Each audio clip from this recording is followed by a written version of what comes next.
आशा करता हूँ आप सब बहुत अच्छे होंगे। मेरा नाम है सिद्धांत अग्निहोत्री। स्टडी आईक्यू पे आपका बहुत बहुत स्वागत है। आज हम बात करेंगे इमरजेंसी यूज ऑथराइजेशन की कि ये है क्या। अगर हम इसकी बात करें तो आपको पता ही है कि कोविड-19 वैक्सीन की रेस अब पूरी हो चुकी है और यहाँ पे हम देख रहे हैं कि अब ड्रग मेकर जैसे मॉडर्ना हो गए। मॉडर्ना ने बोला है कि हम इमरजेंसी यूज ऑथराइजेशन जो है वो ले लेंगे। फाइजर जो हो गया, फाइजर ने ऑलरेडी अप्लाई कर दिया है, मॉडर्ना भी अप्लाई कर रही है। सेरम इंस्टीट्यूट कह रहा है कि आगे आने वाले आने वाले 2 हफ्तों में हम इमरजेंसी यूज ऑथराइजेशन के बारे में देखेंगे। तो अब जैसे जैसे वैक्सीन बनती जा रही है वैसे वैसे इमरजेंसी यूज ऑथराइजेशन इसका आप नाम सुनते जा रहे हैं। तो ये है क्या, हम इस लेक्चर में जानेंगे। स्टडी आईक्यू के स्मार्ट कोर्सेज आते हैं यूपीएससी के लिए। आप स्टडी आईक्यू का ऐप डाउनलोड करके आप इनको अवेल कर सकते हैं। इंस्टा पे मैं आ गया और रात 8 से 10 बजे तक मैं सारी क्वेरीज आंसर करता हूँ। देखिए, मॉडर्ना ने अपने मतलब मॉडर्ना हो गया, फाइजर हो गया, इन सबकी 95% एफिशिएंसी है। उसके बाद 70% आपके एस्ट्राजेनेका की है। तो यहाँ पे हम ये देख रहे हैं कि फेज 3 ट्रायल्स सबके चल रहे हैं और अब रिजल्ट आ रहे हैं। तो मॉडर्ना ने इमरजेंसी यूज ऑथराइजेशन के लिए अप्लाई कर दिया है, फाइजर ने अप्लाई कर दिया है और उसके बाद सेरम इंस्टीट्यूट अप्लाई करेगा। है क्या ये इमरजेंसी यूज ऑथराइजेशन? आपको बता दूं कि प्राइसेस ऑफ वैक्सीन, वैक्सीन की प्राइसेस क्या होगी, इस पर मेरा एक सेपरेट लेक्चर है, आप देखिएगा। कि आपको पता ही है कि वैक्सीन और मेडिसिन जो हैं वो जो रेगुलेटर होता है, ठीक है, उसका अप्रूवल चाहिए होता है। अगर वो रेगुलेटर अप्रूवल नहीं देगा तो इसका मतलब वैक्सीन सही नहीं है। भारत की बात करें तो भारत में है CDSO, central drugs standard control organization, CDSCO, C लगा लीजिएगा यहाँ पे। तो भारत में ये है। तो वैक्सीन या मेडिसिन के लिए अप्रूवल बहुत जरूरी होता है, क्योंकि ये बताता है अगर जैसे इसने अप्रूव कर दिया तो इसका मतलब वैक्सीन पूरी तरीके से सेफ है। इसका जो असेसमेंट है, इफेक्टिवनेस है, it is absolutely fine and now the vaccine is safe और वो रेडी है। अब वैक्सीनेशन के लिए हम पूरी तरीके से तैयार हैं। तो अप्रूवल जो होता है रेगुलेटर से हर स्टेज पे जरूरी होता है। हर स्टेज पे रेगुलेटर जो है वो अप्रूवल देगा। ये काफी लंबा प्रोसेस होता है, क्योंकि पहले फेज 1 फेज 2 नहीं, पहले pre clinical phase 1 phase 2 phase 3, उसके बाद हम देखते हैं अप्रूवल आपको लेना पड़ता है। फास्टेस्ट अप्रूवल अभी तक आपको पता है किसको मिला है? 1960 में मम्स वैक्सीन को अभी तक सबसे तेजी से अप्रूव किया गया है, इमरजेंसी यूज की बात करें। और आपको बता दूं कि 4.5 साल में इस वैक्सीन को डेवलप किया गया था। अब अभी इमरजेंसी सिचुएशन है, तो रेगुलेटरी अथॉरिटी जो है पूरी दुनिया में ये उस तरीके का मैकेनिज्म डेवलप कर रही है कि बस फटाक से अप्रूवल दे दो। अप्रूवल ऐसा नहीं है, फटाक से कहने का मतलब है कि ये सब कुछ देखेंगे डेटा को। और क्योंकि भैया ये वैक्सीन आपके शरीर के अंदर जाएगी ना, तो फाइनल अप्रूवल तभी दिया जाता है जब पूरा सारा डेटा जो है वो अवेलेबल होता है। और उसी को ही इमरजेंसी यूज ऑथराइजेशन कहते हैं कि इमरजेंसी में हम वैक्सीन या दवाई को यूज कर रहे हैं। उसके बाद कब इमरजेंसी यूज ऑथराइजेशन इसको ग्रांट किया जाता है? देखिए, अमेरिका में FDA है, फूड एंड ड्रग एडमिनिस्ट्रेशन। ये इमरजेंसी यूज ऑथराइजेशन तभी ग्रांट करती है जब quote and quote known and potential benefits outweigh the known and potential risk of the vaccine. यानी कि वैक्सीन का रिस्क बहुत कम है लेकिन उनके बेनिफिट्स बहुत जबरदस्त है। तो जब फेज 3 ट्रायल का मतलब लास्ट जो ट्रायल है, टेस्ट चल रहे हैं, उसका जब डेटा आ जाता है उसके बाद इस अप्रूवल को दिया जाता है। जैसे रशिया में क्या हुआ था, फेज 1 के बाद उन्होंने अप्रूवल दे दिया था कि फेज 1 के डेटा आए थे और स्पुतनिक का यूज करो। हालांकि उनकी वैक्सीन इफेक्टिव है लेकिन ये खतरा हो सकता था। यहां पे FDA फेज 1 फेज 2 फेज 3 तीनों को देखते सिर्फ फेज 1 फेज 2 के बेसिस पे यहां पे अप्रूवल नहीं दिया जाता और एप्लीकेशन दी जाती है। यहां पे जब फेज 3 का डेटा ये बताता है कि कम से कम वैक्सीन 50% इफेक्टिव है, ये कंसेप्ट मैं ऑलरेडी समझा चुका हूं, मेरे लेक्चर्स अवेलेबल, आप देख लीजिएगा।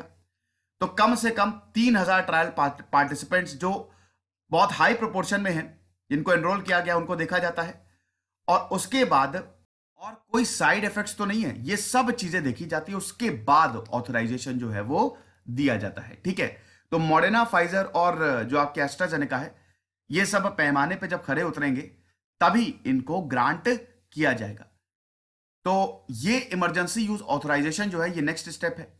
और मॉडर्ना, फाइजर, इसमें सिर्फ मॉडर्ना की नहीं, अब फाइजर और एस्ट्राजेनेका को भी इंक्लूड कर लीजिएगा, क्योंकि देखिए ये जो पैंडेमिक है ना, इसने सब कुछ बर्बाद करके रख दिया है और अभी भी ये फैलता जा रहा है। तो अब वैक्सीन ही एक सहारा है। अच्छी बात यह कि वैक्सीन आ गई है और दिसंबर से तो आप वैक्सीनेशन होते हुए देखेंगे, इमरजेंसी यूज ऑथराइजेशन मिल जाएगा।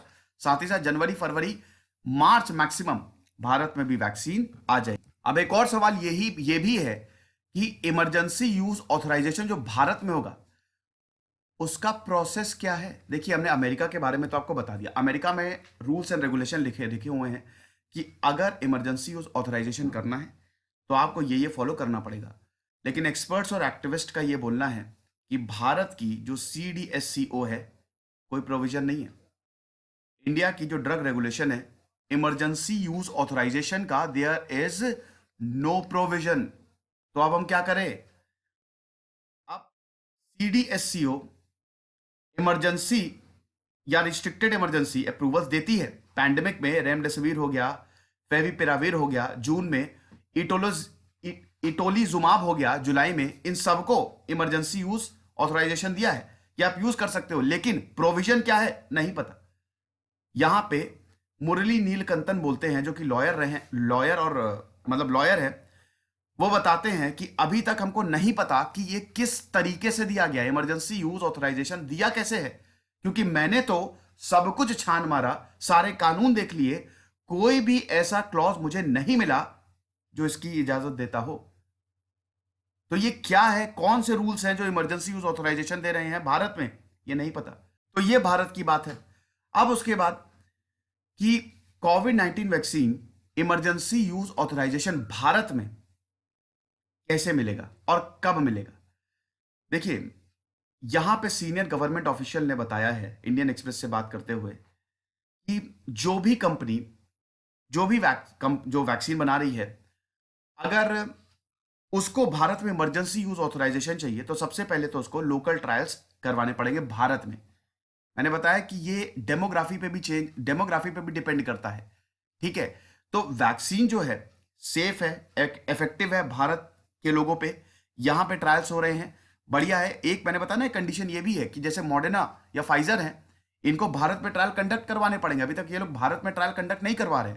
तो यहां पे वैक्सीन तब तक नहीं आएगी जब तक भारत में ट्रायल नहीं हो रहे हो। अब अगर एस्ट्राजेनेका की बात करें, एस्ट्राजेनेका की जो वैक्सीन है AZD1222, तो सेरम इंस्टीट्यूट जो है वो ट्रायल करवा रही है। कोविशील्ड की बात करें तो 1600 पार्टिसिपेंट है भारत में।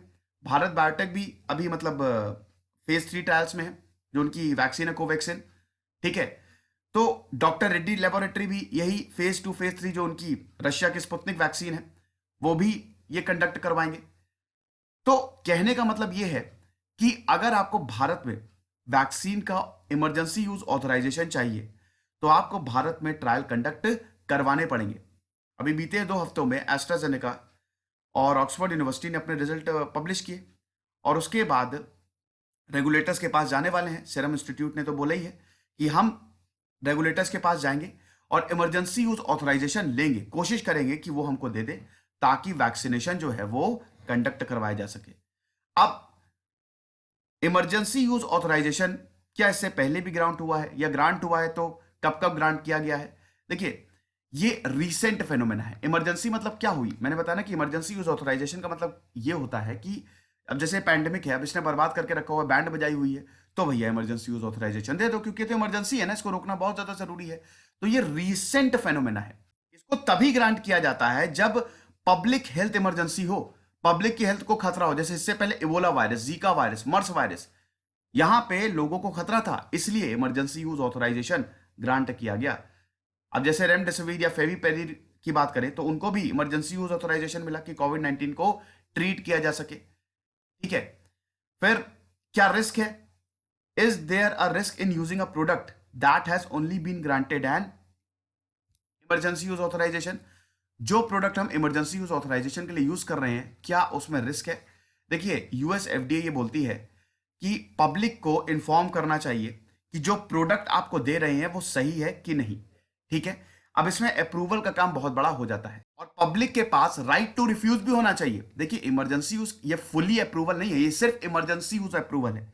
ठीक है, फुली अप्रूवल, इसको अभी मतलब फुली अप्रूवल और इमरजेंसी यूज में फर्क होता है। ठीक है, तो ये पब्लिक को बताना चाहिए कि देखो ये इमरजेंसी यूज ऑथराइजेशन है, ठीक है, ये फुली अप्रूवल अभी नहीं है, और बेनिफिट्स क्या है और क्या साइड इफेक्ट्स हैं ये पब्लिक को बताना चाहिए। पब्लिक रिफ्यूज भी कर सकती है, राइट टू रिफ्यूज भी होना चाहिए।